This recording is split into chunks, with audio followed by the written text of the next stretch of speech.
Hey everyone, welcome to the channel, and today I'll be reading A Cat Extruder by H2 Bakugou on Tumblr. So let's get into it. Can you please focus? You're not going to learn anything if you keep spacing out. Katsuki groaned, continuing to scribble down notes into his notebook neatly. You were trying to focus.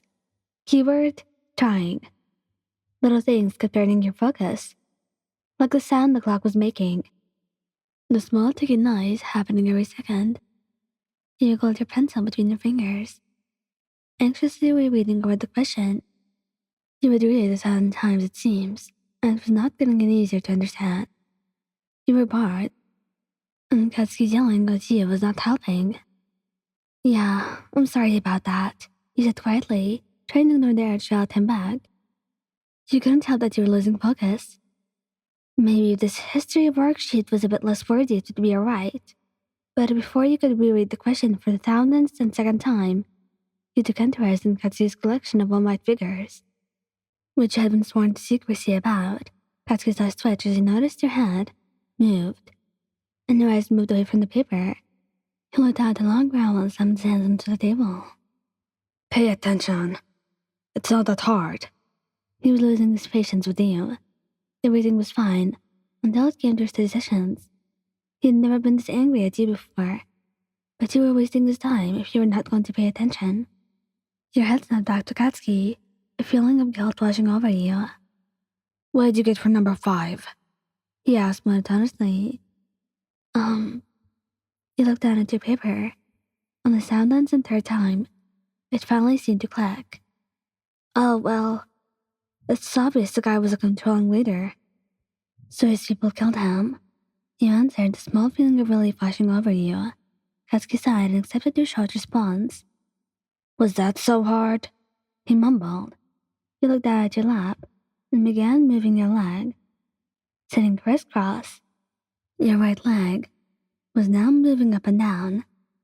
You went back to wiggling your pencil and reading the next question, and you got lost in your train of thought to the point you didn't hear Katsuki yelling at you again.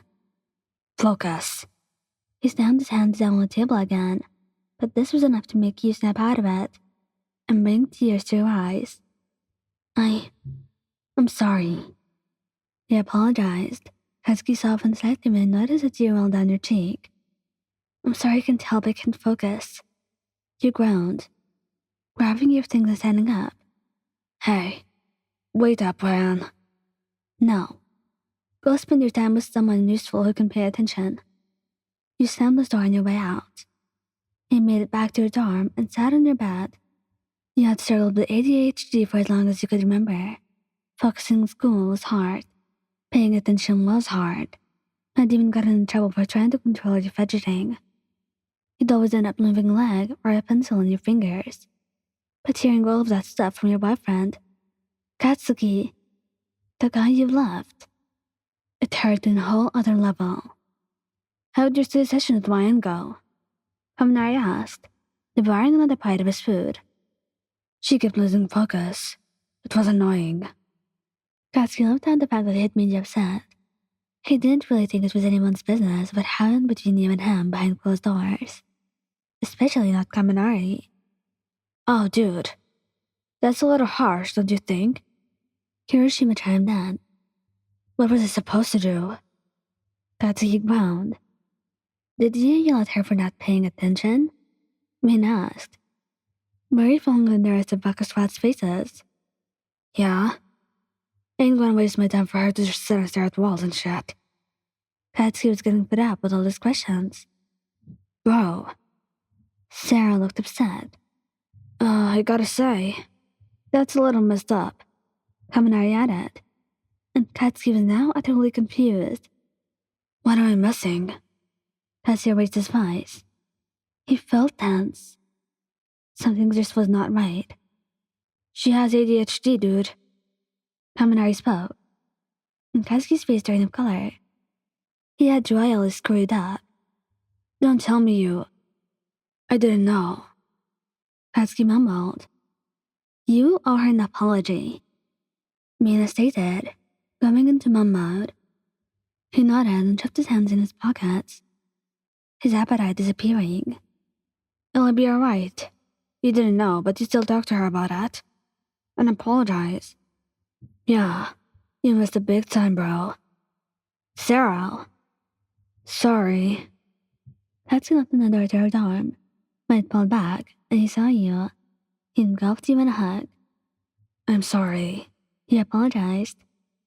You were confused, but eventually, you connected the dots and assumed he was apologizing for before during your session. It's fine. It's not. Even if I didn't know, I shouldn't have raised my voice at you like that. I hate making you cry. I hate seeing you cry because of me, he said softly. The side of him was rare. You had only ever seen it on him, once before. I thought you knew. I figured Kaminari would have told you as soon as he figured it out. Why didn't you tell me? You didn't have an answer to that. It never crossed your mind, especially since Kaminari had found out pretty early on. It made sense that Kami would have told Katsuki. I assumed he would have told you. He found out pretty early on, like the second week of school. You wouldn't even look at me then. And he remembered he would not even talk to you, let alone be caught looking at you, until the two of you got paired up for a project, and he fell head over heels for you. Let me make it up to you. We can study again tomorrow and... Alright. He agreed. He did not let him finish. Instead, he pulled him in for a kiss. When you got your study session with Katsuki, he had prepared your favorite food. You smiled and did not hesitate in taking a bite of the yummy food. Did you make this? He questioned. Your eyes filled with joy. Yeah. I had stupid Icy Hot help me with the recipe. It's the sisters. He grumbled. You giggled and raised the piece for Katsuki to try. Are you feeding me? He asked. He nodded, and he opened his mouth to try a bite. He assumed you must be really happy about it too. Alright, let's get this done. It was not long into your study session when you began to lose focus again, and you could feel his eyes on you. We could take a break if you need to, he said calmly. You looked up, a small smile on your lips. Okay. You blushed. He was being a lot nicer about this. And once you were done with your break, you got back to him. Alright, let's read this passage. You start and I'll finish. He awaited your response. You gave him a nod and began reading the long passage for your literature class. About halfway through, you could feel yourself beginning to fidget, Katsuki's thumb wrapping your leg, tracing small shapes into the fabric of your pants. While you still fidgeted, you felt at ease, calm. You stopped at our sixth paragraph, allowing Katsuki to take over. Listening to him read was nice. His voice was comforting. And it was funny when he pronounced big words wrong. It's pronounced, are you listening to me or how I'm saying the words? Katsuki raised an eyebrow. Both. You blushed. Katsuki leaned in and pressed a soft kiss to your cheek. We're almost done. And then we can watch a movie. He whispered into your ear. And the study session was over before you knew it. And as you had promised, the two of you watched a movie in his room, cuddled up beside each other on his bed. You snuggled under his all-white blanket, the one you had gotten him for Christmas, that you loved but would never admit. I love you, he said softly, and Katsuki smiled, unbeknownst to you. I love you too, you nerd. Thank you guys for listening.